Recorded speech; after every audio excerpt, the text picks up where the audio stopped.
आज के इस वीडियो में हम आपको राजा दुष्यंत और सुंदर कन्या शकुंतला की प्रेम कहानी के बारे में बताने जा रहे हैं, जिसमें एक दूसरे के प्रति बेहद प्रेम होने के बाद आखिर क्यों राजा दुष्यंत अपनी प्रिय शकुंतला को भूल जाते हैं। क्या उन्होंने शकुंतला को धोखा दिया था?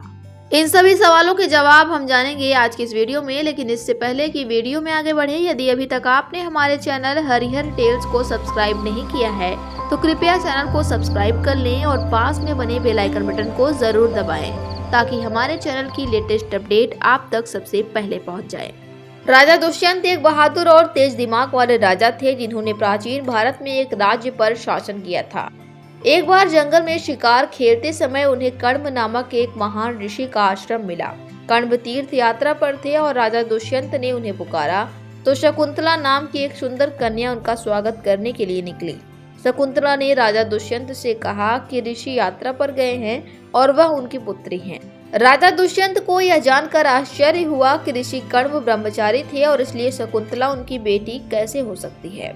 शकुंतला ने बताया कि जब वह पैदा हुई थी तो उसके माता पिता मेनका विश्वामित्र ने उसे जंगल में छोड़ दिया था। शकुंतला नाम की एक चिड़िया ने उसकी देखभाल की और उसका नाम शकुंतला रखा गया। जंगल से गुजरते हुए जब कण्व ऋषि ने उसे देखा तो वे उसे अपने आश्रम में ले गए और पुत्री की तरह पालन पोषण किया। राजा दुष्यंत ने उससे विवाह करने का प्रस्ताव रखा और शकुंतला मान गई। उन्होंने शादी कर ली और जंगल में रहने लगे। एक दिन राजकुमार ने शकुंतला से अपने राज्य की देखभाल के लिए वापस जाने की इजाजत मांगी और अपनी अंगूठी निशानी के तौर पर शकुंतला को देकर चले गए।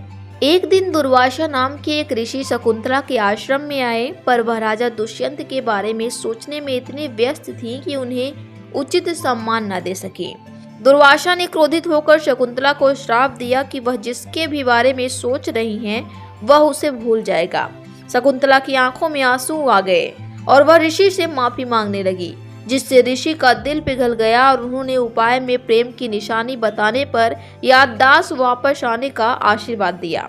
शकुंतला के गर्भवती होने के कुछ समय बाद ऋषि कण्व तीर्थ यात्रा से लौटे। जब शकुंतला ने पिता को पूरी कहानी सुनाई, फिर क्या था, ऋषि कण्व ने शकुंतला को अपने पति के पास जाने को कहा, क्योंकि विवाहित कन्या को पिता के घर रहना उचित नहीं होता था। शकुंतला अपनी यात्रा पर निकल पड़ी, लेकिन रास्ते में एक झील से पानी पीते समय उसकी अंगूठी पानी में गिर गई और एक मछली ने उसे निगल लिया। जब शकुंतला राजा दुष्यंत के महल में पहुंची तो कण्व के शिष्यों ने उन्हें शकुंतला के बारे में बताया। राजा ने उससे शादी करने से इनकार कर दिया, क्योंकि ऋषि के श्राप के बाद से वह सब कुछ भूल गया था।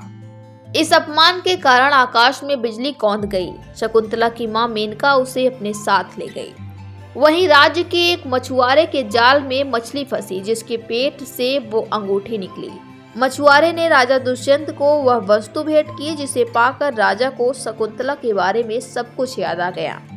महाराजा ने तुरंत शकुंतला की तलाश के लिए सैनिकों को भेजा, लेकिन वह कहीं नहीं मिली। कुछ समय बाद इंद्रदेव के निमंत्रण पर राजा दुष्यंत देवताओं से युद्ध करने के लिए अमरावती गए। जब वह और उनकी सेना युद्ध से लौटी तो उन्होंने कश्यप नाम के एक पवित्र व्यक्ति के पास एक सुंदर लड़के को खेलते देखा। मेनका कुछ दिन पहले कश्यप के पास शकुंतला को छोड़कर चली गई थी। वह लड़का शकुंतला का बेटा था। बालक को देखते ही राजा दुष्यंत का हृदय प्रेम से द्रवित हो उठा। जब वह उसे लेने के लिए खड़े हुए तो शकुंतला की सहेली ने उनसे कहा कि अगर वह बच्चे को छुएंगे तो उसके हाथ में बंधा काला धागा उसे सांप की तरह डस लेगा। लेकिन राजा दुष्यंत ने एक न सुनी और बालक को उठा लिया, जिससे बालक के हाथ में बंधा काला धागा टूट गया। यह संकेत था कि बच्चे का पिता मौजूद था।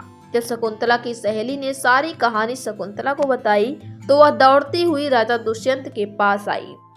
राजा दुष्यंत ने भी शकुंतला को पहचान लिया और अपने किए के लिए क्षमा मांगी।